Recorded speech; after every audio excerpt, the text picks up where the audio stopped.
You know what truly unsettles people the most? It is not anger. Anger is easy to understand. It is loud, visible, immediate. It tells everyone that something inside you is still burning. And it is not revenge either, because revenge still carries attachment.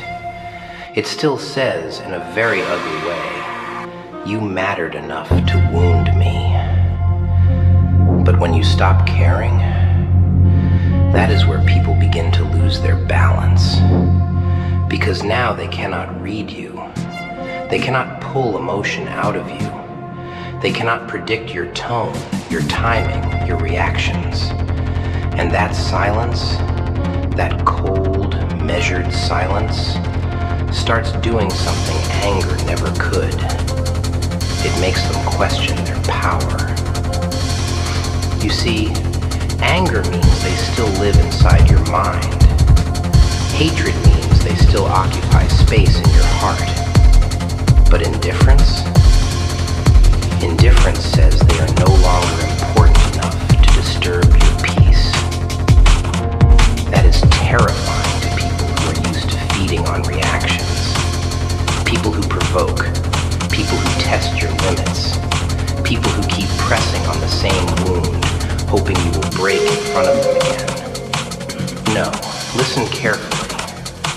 When you stop caring, you stop explaining yourself to those who already chose not to understand. You stop chasing closure from those who enjoyed your confusion.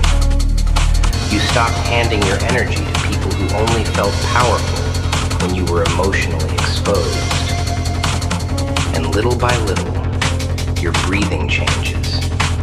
Your eyes change. Your voice gets quieter. Not weaker, quieter. Because now you are no longer reacting from pain. You are observing from distance. And that is the shift, the dangerous shift. As always, close your eyes and focus with me very carefully.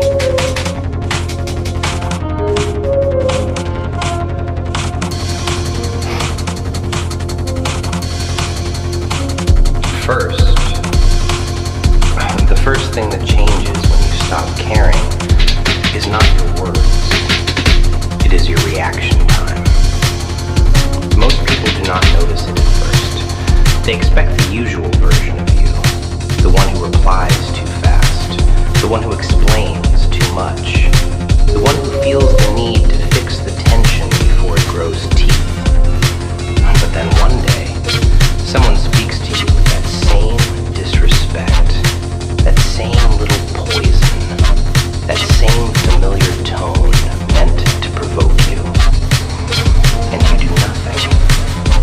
Not because you were weak, not because you did not hear it, not because you have no answer, but because, for the first time, you are no longer handing out access to your nervous system for free. A real example? Someone leaves your message on scene. Before, your mind would start running like a frightened animal. Did I say something wrong? Are they angry? Should I text again? You would build an entire courtroom in your head and put yourself on trial. Now you see the silence and let it stay silent. Another example. Someone underestimates you in public, makes a joke, pushes a little harder than necessary. Before, you would feel heat in your chest. You would want to defend, explain, prove. No, wait, not even because you were dramatic, but because being misunderstood used to feel unbearable. Now you look at them, and you see something almost disappointing. You see how badly they need a reaction. And when they do not get it, something strange happens. The power begins to move. Not loudly, not theatrically, quietly. Because the person who can no longer be brushed emotionally becomes difficult to read, difficult to manipulate, difficult to pull back into old patterns.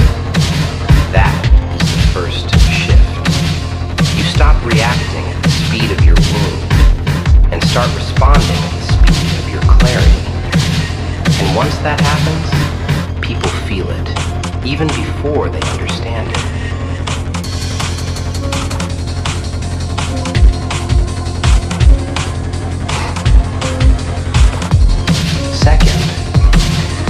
The second thing that changes when you stop caring is the way people begin to lose their old control over your mood.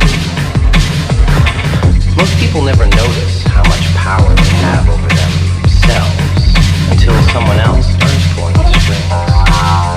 A delayed reply ruins the evening. A cold tone changes the whole day.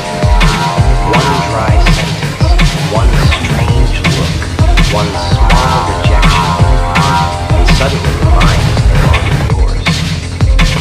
That is how control usually enters, not through chains, through interruption. A real example? You wake up feeling fine, clear head, steady chest, calm morning.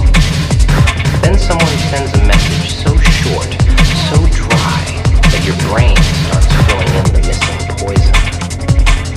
Why did they say it like that? Are they upset? Did I do something? And just like that, your peace is gone. Not because of what happened, but because of what you imagined around it. Before, you would chase certainty. You would need the tension resolved immediately.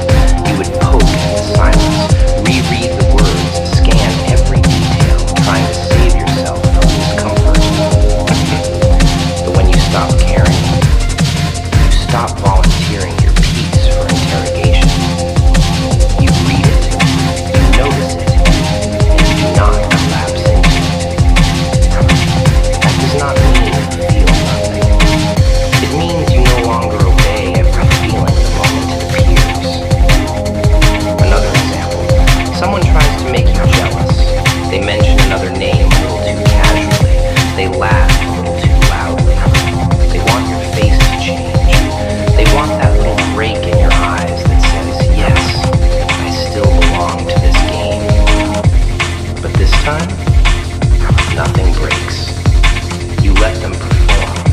You let the scene breathe. You let them reveal themselves without rushing in to defend your place. Because once you stop caring in the old desperate way, people lose their favorite shortcut into your mind. They can still speak. They can still test. They can still try. But they can no longer move through you so easily. And when someone realizes they cannot control your mood anymore, that is usually when they start losing control of their own.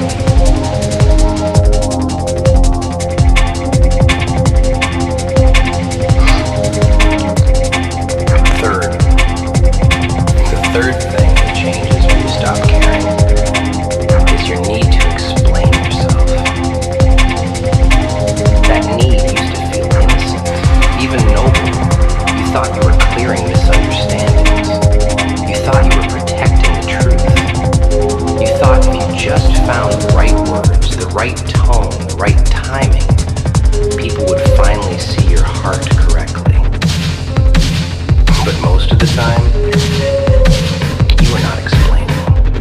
You are negotiating for permission to be seen fairly. A real example? Someone accuses you of changing. Their tone is sharp, disappointed, maybe even a little mocking. You're different now. Before, that sentence would drag you into a courtroom instantly. You would start defending yourself. No, that's not what I meant. No, you misunderstood me. No, I've just been tired.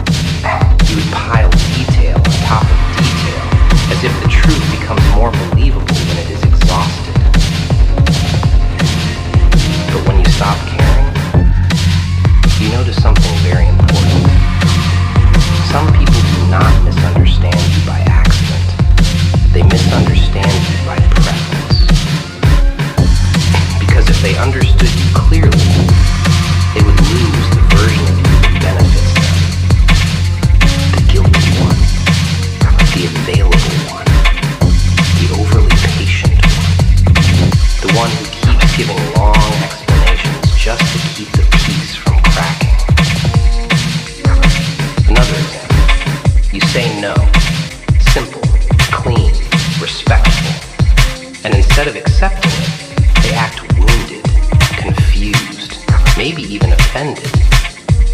Before, you would panic a little. You would start decorating your no with paragraphs, apologies, background stories, softening words. You would turn one boundary into a whole emotional essay. Why? Because you were still afraid of being seen as difficult. But once you stop caring in that old, fragile way, something changes. You realize explanation is useful only when the other person is sincere, when they are listening to understand, not listening to rearrange your words into a weapon. So your sentences become shorter, not colder, cleaner, not cruel, clear. And that clarity unsettles people who were surviving on your confusion.